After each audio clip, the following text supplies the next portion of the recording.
Hi friends, welcome back to my channel. मैं हूं दिव्या। अगर आप प्रेग्नेंट हो तो आपकी डिलीवरी अगर जुलाई और अगस्त सितंबर में होने वाली है तो आपको इस टाइम में कौन सी सावधानियां रखनी चाहिए जिससे आपकी डिलीवरी टाइम से पहले ना हो।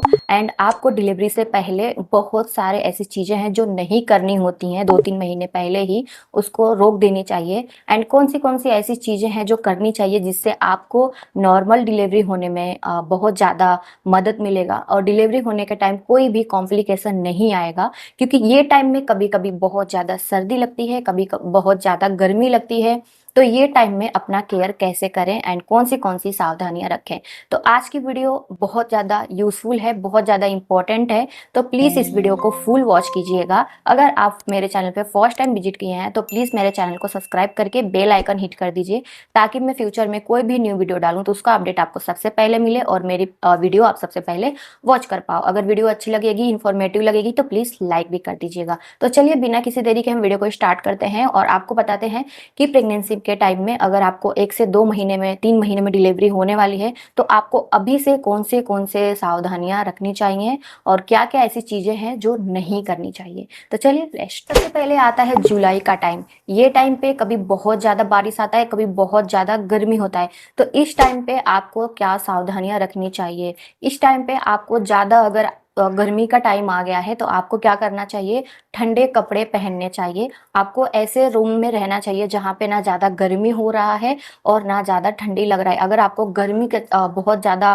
फील हो रहा है तो आप पंखा चालू कर सकते हैं या आप एयर कंडीशनर रूम में रह सकते हैं। अगर आपको अच्छी सुविधा है तो लेकिन ज़्यादा गर्मी में आप इस टाइम पे मत रहिए। आपको ज़्यादा से ज़्यादा तरल पदार्थ लेनी चाहिए, यानी कि आप हल्का गुनगुना पानी पी सकते हैं और आप नारियल पानी पी सकते हैं, नींबू पानी पी सकते हैं, छाछ पी सकते हैं।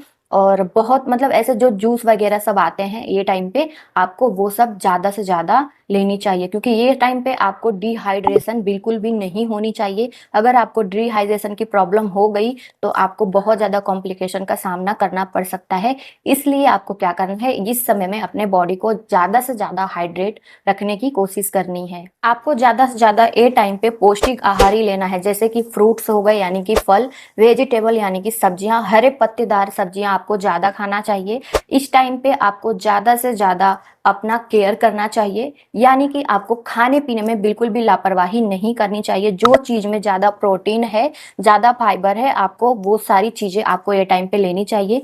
आपको कैल्शियम की गोली जो डॉक्टर देते हैं वो टाइम टू टाइम लेनी ही चाहिए, उसको अवॉइड नहीं करना चाहिए। अगर आपको डॉक्टर प्रोटीन कुछ बताते हैं खाने के लिए वो खानी चाहिए। अगर आपको बहुत ज़्यादा अंडा पसंद है या आप नॉनवेज नहीं खाते हो तो प्रोटीन की जगह पे आपको डॉक्टर से कोई गोली लेनी चाहिए या आपको पूछना चाहिए क्या खाना है। अगर आप नॉनवेज खाते हो तो आप अंडा खा सकते हो, नहीं तो आप वेजिटेबल का यूज करके प्रोटीन भरपूर मात्रा में पा सकते हैं। अगर आपको डॉक्टर कोई कैल्शियम की गोली देते हैं या कोई भी सप्लीमेंट देते हैं तो उसको प्लीज अवॉइड मत करें, उसको टाइम टू टाइम लेना बहुत ही जरूरी है। क्योंकि ये टाइम आपका ऐसा है, अगर आप इस टाइम पे ज्यादा भी लापरवाही किए तो आपका डिलीवरी टाइम से पहले होने का चांसेस बढ़ जाता है, और डिलीवरी अगर टाइम से हो भी रही है तो नॉर्मल डिलीवरी का होने का जो चांसेस रहता है वो कम हो जाता है। तो प्लीज ये टाइम पे, जुलाई के टाइम पे अपने आप को पूरा ध्यान रखें और पूरी सावधानी के साथ ये टाइम पे अपना एंजॉय करें। ये टाइम पे आप अपने हीमोग्लोबिन भी चेक करवाते रहिए, क्योंकि अगर आपका डिलीवरी 1 से 2 महीने में होने वाली है और आपकी हीमोग्लोबिन अगर कम हो गई है तो बहुत प्रॉब्लम का सामना करना पड़ सकता है, कॉम्प्लिकेशन आ सकते हैं।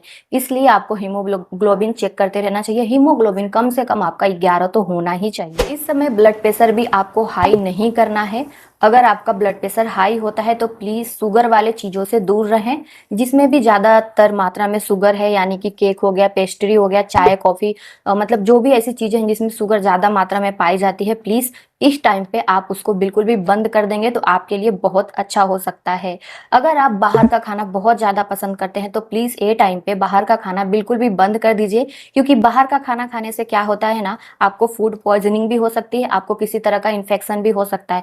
तो जितना हो सके उतना आप घर का ही खाना खाएं, वो भी सादा खाना खाएं, बिल्कुल भी तला भुना हुआ, खट्टी मसालेदार चीज़ें ना खाएं, बिल्कुल बिल्कुल भी सादा खाना खाएं और घर का फ्रेश खाना ही खाएं। ये भी नहीं कि आप 2 दिन 3 दिन पहले का बासी खाना खाएं, ऐसा नहीं। आप ताजा खाना खाइए, घर का ही खाना। इस टाइम पे आपको अंकुरित चीजों से बचना चाहिए, क्योंकि बारिश का टाइम है। बारिश के टाइम में अंकुरित चीजें बहुत दिन, 2 या 3 दिन में उसको बनाया जाता है, अंकुरित किया जाता है, तो उसमें जर्म्स लगने का मतलब चांस बढ़ जाता है। इसके लिए आपको वो सारी चीजों से भी इस टाइम पे बचना चाहिए। अगर आपके अगल बगल में किसी को सर्दी, खांसी, जुकाम या बुखार हुआ है तो प्लीज आप मास्क लगा लें, या उनको बोले मास्क लगाने के लिए। उनसे थोड़ा सा दूरी बनाएं ताकि उनसे आप तक कोई इन्फेक्शन ना आ सके। इस टाइम पे आपको डॉक्टर हर हफ्ते या 15 दिन पे बुला सकते हैं। आपको डॉक्टर कुछ टेस्ट वगैरह कराने के लिए देंगे, तो प्लीज वो आप जरूर कराइए। आपका डॉक्टर चेक करेंगे कि आपका वेट तो सही है, आपका हीमोग्लोबिन तो सही है, आपका शुगर लेवल सही है, या आपके बच्चे की दिल की धड़कन सही है कि नहीं है, कितना मतलब चल रही है, और आपके बच्चे का वेट कितना है। एंड बहुत सारी ऐसी चीजें होती हैं जो डॉक्टर आपका उस टाइम पे, जो 2 से 3 महीने आपका टाइम बचा है डिलीवरी होने के लिए, तो ये सब डॉक्टर चेक करते ही हैं। और आपको जाना चाहिए ये टाइम पे, जब भी आपको डॉक्टर बुलाएं तब भी आपको जा करके ये टेस्ट वगैरह जरूर कराने चाहिए। इस टाइम पे आपको स्ट्रेस बिल्कुल भी नहीं लेना है। कहीं भी बाहर कुछ भी हो रहा है, घर में कुछ भी चल रहा है, आपको बिंदास रहना है। आपको स्ट्रेस बिल्कुल भी नहीं लेना है, क्योंकि आप जब स्ट्रेस लोगे तो आपके बच्चे पे भी उसका बहुत बड़ा असर पड़ेगा एंड आपकी नींद पूरी नहीं होगी। क्योंकि प्रेगनेंसी के टाइम में देखा गया है बहुत सारी महिलाओं का नींद नहीं आने का प्रॉब्लम हो जाता है। उसका कारण होता है स्ट्रेस।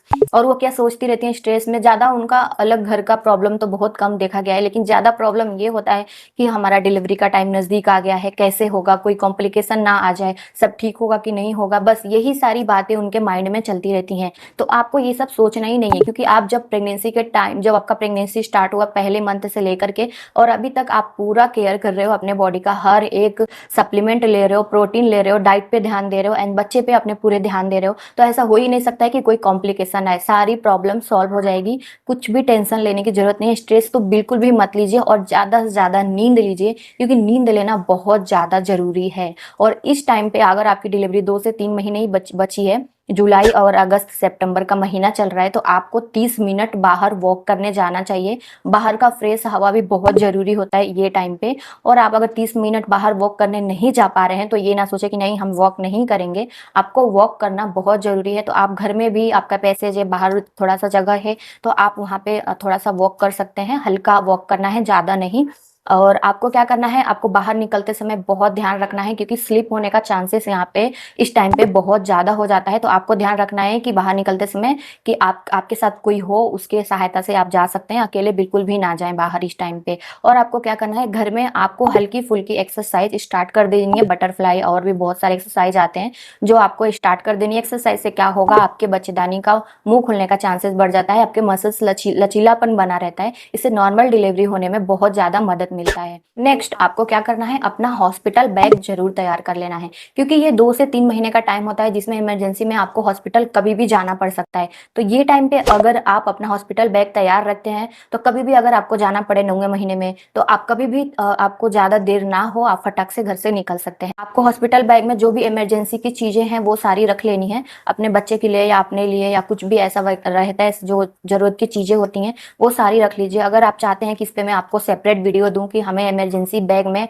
हॉस्पिटल बैग में क्या रखना चाहिए जो हमें जरूरत पड़ने पे सारी चीजें अवेलेबल मिल जाए, तो प्लीज आप कमेंट कीजिए, मैं जरूर उस टॉपिक पर वीडियो बना दूंगी आप लोग। इस टाइम पे, क्योंकि ये सितंबर और अगस्त का जो महीना होता है ना, ये टाइम पे मच्छर बहुत आते हैं, और अगर आपको काट लिए तो आपको मलेरिया या बहुत सारे ऐसे मच्छर काटने से बीमारी होती हैं जो आपको हो सकता है। तो ये टाइम पे मच्छर से बचने का सबसे बेस्ट तरीका यही है कि आप घर में रहें। और घर में भी मच्छर आ ही जाते हैं चाहे हम कुछ भी कर लें, तो आपको ये काम करना है, 4 बजे ही अपने खिड़की, दरवाजे एंड कहीं भी ऐसा जगह है जहाँ से मच्छर आ सकते हैं तो उसको बंद करवा दीजिए। एंड 4 एंड 5 बजे से आपको वो सारे खिड़की दरवाजे बंद करके रखने हैं। नाइट के समय में आपको मॉस्किटो नेट यूज कर लेना है, लगा के आराम से सोना है।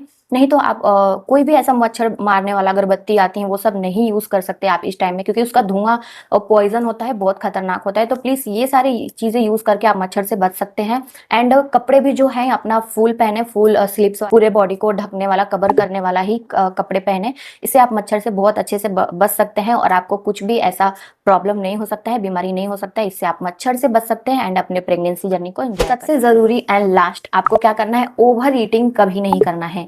मतलब ज़रूरत से ज़्यादा आपको कभी नहीं खाना है। अगर आप ज़रूरत से ज़्यादा ईटिंग करते हो, खाना खाते हो, तो आपको प्रॉब्लम होंगे, वोमिटिंग की समस्या हो सकती है एंड आपको वेट गेन ज़्यादा हो जाएगा, क्योंकि आपके डिलीवरी का टाइम नज़दीक आ गया है। 1 से 2 महीने में, 2 से 3 महीने में आपकी डिलीवरी होने वाली है। अगर ये टाइम पे आपका वेट गेन हो गया, आप मोटे हो गए, तो नॉर्मल डिलीवरी का चांसेस आपका 50% तक कम हो जाता है। इसलिए बोला जाता है कि अगर आपका दूसरी तिमाही लग गया, दूसरी तिमाही खत्म होने वाली है, तीसरी तिमाही लग गई है, तो प्लीज इस टाइम पे आपको वेट कम करना पड़ता है। वेट कम रहेगा तो उतना, जितना वेट कम रहेगा उतना आप नॉर्मल डिलीवरी करने में फोकस कर पाएंगे, और आपका बॉडी भी जो होता है साथ देता है नॉर्मल डिलीवरी के लिए। अगर आप वेट गेन कर लेंगे तो आप कुछ नहीं कर सकते हैं। डॉक्टर आपको ज़्यादा परेशान नहीं करते हैं, उन लोग फटाफट डिलीवरी कर देंगे ऑपरेशन करके। तो प्लीज़ ये टाइम पे आपको ज़्यादा से ज़्यादा नॉर्मल डिलीवरी पे फोकस करना है, और आपको कम खाना खाना है। एंड ऐसी जो चीज़ें होती हैं जिसमें फैट बहुत ज़्यादा होते हैं, वो चीज़ें आपको कम कर देने होते हैं। जूस वगैरह बाहर के बोतल वाले आते हैं, वो सारी चीज़ें आप बंद कर सकते हैं ये टाइम में। आपको अल्कोहल या आप धूम्रपान करते हैं तो ये समय में वो सारी चीज़ें बंद कर दीजिए। आप बाहर की हर एक चीज़ ऐसा जो होते हैं जिससे बच्चे को खतरा हो सकता है, बच्चे को प्रॉब्लम हो सकता है, ये टाइम पे प्लीज़ बंद कर दीजिए। एंड अपनी पूरी प्रेगनेंसी जर्नी को अच्छे से एंजॉय कीजिए, एंड आपका डिलीवरी भी नॉर्मल होगा और बहुत अच्छे से होगा। तो आशा करती हूँ कि ये मेरी प्यारी वीडियो आपको पसंद आई होगी, ये मेरा छोटा सा इन्फॉर्मेशन आपको अच्छा लगा होगा। अगर अच्छा लगा हो तो प्लीज़ लाइक कर दीजिए, एंड चैनल को तो सब्सक्राइब कर ही दीजिए, क्योंकि मैं अपने चैनल पे ऐसे ही इन्फॉर्मेटिव वीडियो बहुत सारी शेयर करने वाली हूँ जो आपको बहुत ज़्यादा हेल्प करेगी प्रेगनेंसी के टाइम में। तो मिलती हूँ नेक्स्ट वीडियो में ऐसे किसी इन्फॉर्मेटिव एंड यूजफुल वीडियो के साथ। तब तक के लिए thanks for watching, bye bye friend, love you.